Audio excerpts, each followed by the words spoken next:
I say to this day, and I do it based on my reaction. Obviously, this is personal. I say it's the greatest knockout of all time. First time I ever stood up, I couldn't sit down. I was standing up. I was just like, oh! I saw that. I saw you stand up. That's the first time I see it. Was just, what? I'm expecting him the last 6 rounds with AJ. In my opinion, he won 4 of them.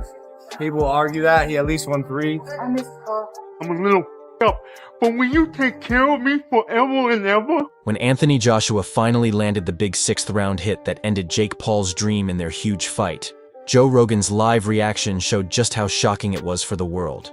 Rogan had warned everyone about Joshua's power and the danger for Paul. He did not hold back when the big punch landed. He said it was not just a normal knockout. He called it a moment that could be known as one of the most brutal and famous hits in the history of boxing. This punch changed everything for the sport and for both fighters involved. Come full steam ahead 100 miles an hour, or Jake would have moved around the ring at 100 miles an hour. There's 2 things I would have done. Tried to shut Jake down at 100 miles an hour, or I would have gone on the back foot. So Jake decided to move around the ring, and I decided... The match called Judgment Day was set for 8 3-minute rounds in the heavyweight class. Joshua was the favorite because of his great skill and big size. He was 6'6" and weighed 243 pounds while Paul was 216 pounds. After a few slow early rounds, Joshua started to take charge. He knocked Paul down many times in the 5th round. He finished the fight with a massive 6th round knockout at 131. He landed a hard right hand that sent Paul to the floor. The referee had to stop the fight right then. Joshua proved why he is a top champion. Anthony Joshua. Paul was sturdy for the first couple of rounds, but as the fight went on, the more experienced Joshua began to take control. After continuously connecting in the 5th round, it was only a matter of time before it was over. In the 6th, Joshua went on to knock out Paul with a big right hand. Joshua improved his career record to 29-4 now. Paul loses for the 2nd time in his career to go. Anthony Joshua versus Jake Paul was one of the biggest talks of the year. It was famous because of the stars and the clash of styles. It showed the gap between old heavyweight boxing and the new world of social media. This match changed the sport forever. Performance by Jake, brother. Come on, bro. You're a fucking legend for that. He had such big balls getting in the ring with that guy, dude. Josh was a monster. He stayed in it the whole time, and I'm really proud of Jake, dude. All my respect to him, bro. I mean, dude, he went 6.5 rounds with Anthony Joshua, one of the best in the world. So I got nothing but respect. And got up like 2 times. No, it was sick. Talk about that. I mean, there's been other heavyweights that have felt that right hand who haven't got up. Nagano, so many people, bro. The overhand right. Jake's got a tough chin, dude. I think he does whatever he wants after this. He just has such big balls, dude. He had to keep moving. That was the only strategy. People are gonna say he ran around the ring. They don't know. They don't understand fucking boxing. Yeah. He showed a ton of heart, right? He showed a ton of heart. What's next for Jake Paul? Where does he go? Joshua, the 2-time world heavyweight champ, was the big favorite. Paul, a YouTuber turned fighter, used his fame to bring new fans to boxing. Many experts hated his skills and background. Very few people truly believed that Paul had a real chance against a man with such massive heavyweight power. Some people believe in fairy tales. Whoever believed that Jake Paul was gonna win, that was an absolute fairy tale. I've got a friend in a group message that said, I just put $20 on Jake Paul to win. I was like, bro, you just wasted your money. There was never a world in which Jake Paul was going to beat Anthony Joshua. It was always a matter of how the fight would end. So I watched all the pundits talking about the fight. Even Rosendo, my boxing coach, I was like, does Anthony Joshua represent boxing? Everybody from that world felt like Anthony Joshua was representing boxing. And as the fight started to go on, first off, he was representing boxing, so they wanted him to get the job done. All right, first and foremost. You can't lose to a guy that's perceived to be a YouTuber, even though today, Jake Paul is more boxer than YouTuber. I've said this time and time again. When you have resources, when you can spend $1 million a year on training camps, housing, food, coaches, this is not recreational anymore. He's a boxer. He's just not a boxer at that level. I ran into his brother in New York City, and I said to Logan, what parameters are in place, Logan? What safeguards do they have to make sure that Anthony Joshua doesn't hurt your brother? He said there are none. He goes, they're going to just straight fight. So in that regard, you got to give credit. After the fight, Anthony Joshua was honest about his work. He said that even though he won with a 6th-round knockout, he felt he did not play his best. He believed he could have done much better in the ring. Joshua admitted he needed to improve because he found it hard to land clean hits early on. He could not trap Jake Paul as fast as people thought he would. He called it a win, but not a success. He said he still has a lot of work to do. Better is a lot of things, 100%. In the fight game, you've seen the amazing fighters that have graced us over the last 100 years, and the expectations that we put on ourselves are immense, but I tried my best. Jake done well while it lasted, but if you remember what I said in the interview with Cameron is, fighting's not just physical, it's psychological. And when you understand the psychological warfare, I did say to you is that, Jake, what's gonna happen? I'm gonna see a time when I'm gonna take your soul and you're either gonna give up or you're gonna... Despite the knockout, Joshua made sure to praise Jake Paul's heart and strength in the ring. He said that even though he won in the 6th round, Paul showed real spirit. He kept getting back up after being hit down and continued to fight a much better world champion. Joshua noted that not many fighters would dare to face a man of his skill level. He said that Paul's will to keep trying, even in very tough times, deserved a lot of respect from everyone. AJ's won 6 rounds, he kind of dismantled him, he took his time. How do you see it? Yeah, it was a frustrating 2-3 rounds maybe, because Jake was moving so much, holding, but did well, I thought. I mean, I was impressed with him. I mean, I was more impressed with his toughness, because I think that last shot would have knocked out most heavyweights. I mean, I know he broke his jaw. Yeah, I know, it knocked him out, but he was not unconscious. You know, I mean, look, he may not come back from, if he has broken his jaw, it's a big injury to come back from. Well, there's pictures of him in hospital right now. Well, listen, you've got to respect him, because he did what many people wouldn't do, which was get in the ring with him.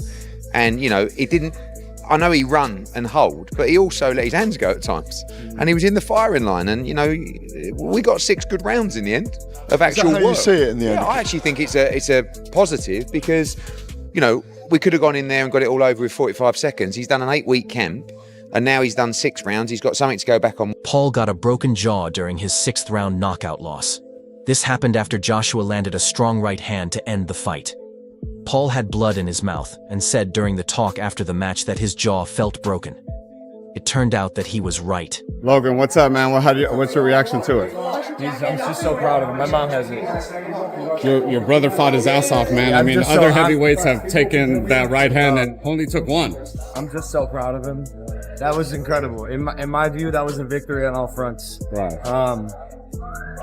Like, minus the actual victory, obviously, of course, but bro, like, no one expected him to last 6 rounds with AJ. In my opinion, he won 4 of them.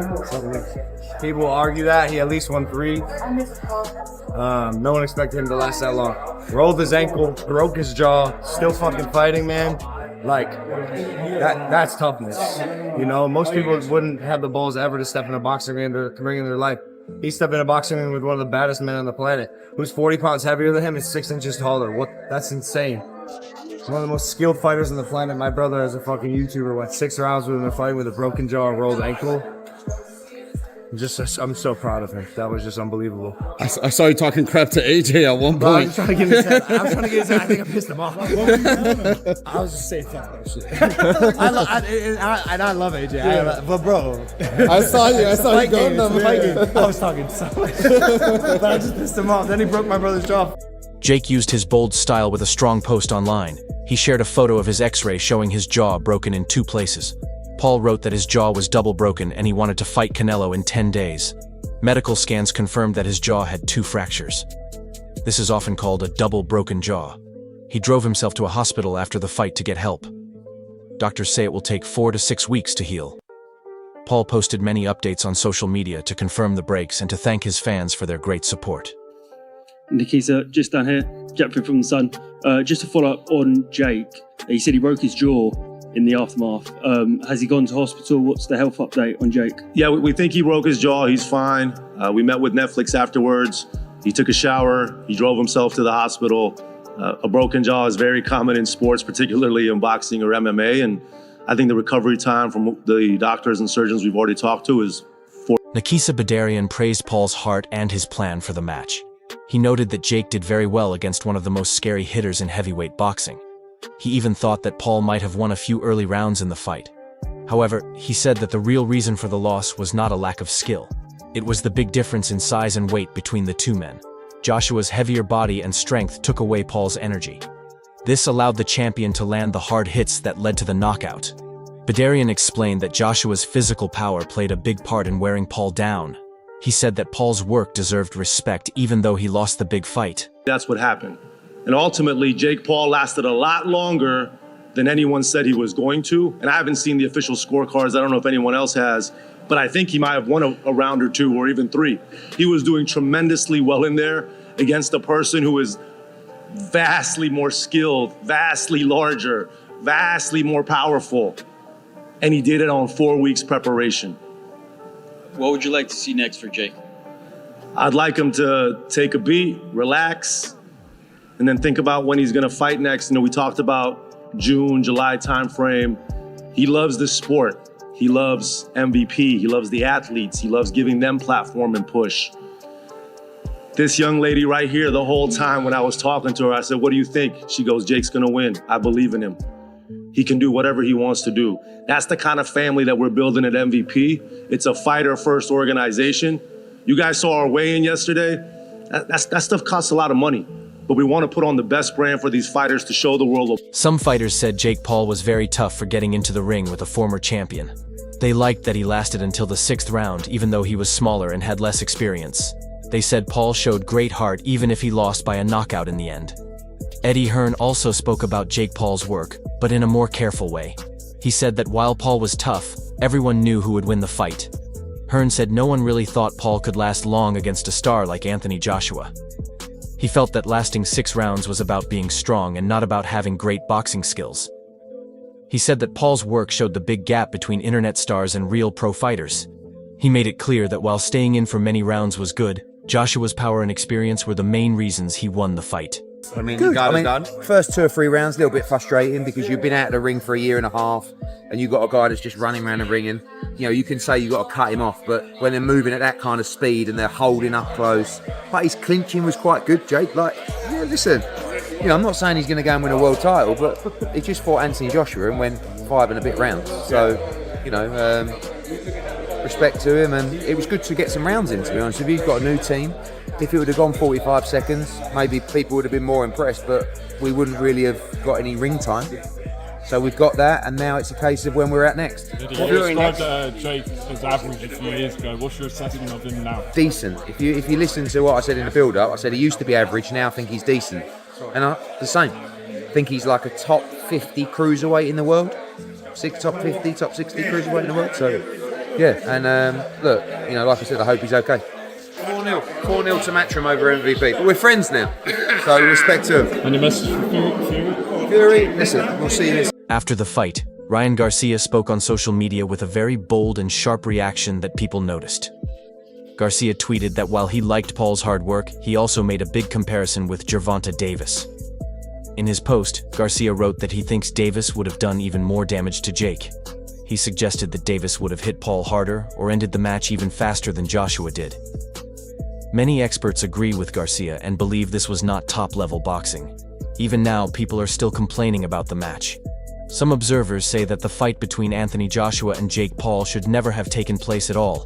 It continues to be a big topic for everyone to argue about. Fair play to Jake Paul. He has a lot of guts, and the fact that he wasn't carried out of this fight on a stretcher, you know, certainly I guess you can say is a positive. But what did I think about this? What did I think about Mike Tyson versus Jake Paul? Look, it felt like Anthony Joshua carried him. It felt like Jake Paul brought in as much of a negative anti-style as possible, circling away, constantly holding Joshua, constantly falling to the ground. Again, while you're certainly going to give respect for the YouTube star turned fighter for having the guts to put on this type of show and to stand in there for as long as he did until a clean right hand in the corner when Paul was absolutely exhausted, dropped him and ended the fight. This is not elite boxing. And we knew that coming in, but if these fights are going to be sanctioned as official fights, like the Mike Tyson fight from last year, like this one, How much longer is the appetite for the fan going to be there when this is such a bad look overall for the sweet science, the sport of boxing, which, cannot get out of its way anyway? Critics say that the gap in size and skill between a world champion and a social media star was too big. They think the fight was more of a show than a real sport. Many people argue that putting Paul against a man with such massive power was very dangerous for his safety. This was proven when Paul got a broken jaw and fell many times. They believe these kinds of risks should not be taken in boxing. Anthony Joshua being taken 6 rounds by Jake Paul. We're in the aftermath here. The press conference is going on behind us. We're yet to see Jake Paul and Anthony Joshua out here. Ak, you were ringside. You were around the whole fight. People are complaining that Anthony Joshua may have embarrassed himself in there tonight, letting Jake take him 6 rounds. It's ridiculous. Anybody that saying that doesn't know anything about boxing. First off, if you see how Jake was moving and clinching the first 3-4 rounds of that fight, you would understand. It doesn't matter how bad you are. If a fighter in front of you is destined to not get hit and not get knocked out, it's almost impossible to knock that guy out. When Jake was okay with exchanging and trying, even he was exhausted, he said, I'm going to try. That's when AJ was there to land the shots. AJ did what he was supposed to do. Not easy to knock a guy out that's surviving. You know that. Yeah, I do. I wondered early on whether he didn't have a lot of adrenaline and he was walking Jake down. Jake was making himself small and moving away. And AJ said, you know what? I'm going to take my time here and marinate you. Exactly. Listen, when a guy that's moving like Jake, that's inexperienced, you're going to gas out. I knew it for after half the first round. If Jake keeps moving like that, he's going to gas out in 2-3 rounds. And I noticed that AJ said, okay, I'm going to let him run around, right? People are screaming, cut the ring off. Let me let him run around and gas out. Once he gassed out, what happened? Experts say these crossover fights hurt the respect of real boxing. They think the show was only about making money from fans. It was more about the hype than about seeing who is the better athlete. The bigger picture, you and I are boxing guys. We go to boxing all the time. The question we perhaps need to ask is, did that entertain the fans tonight?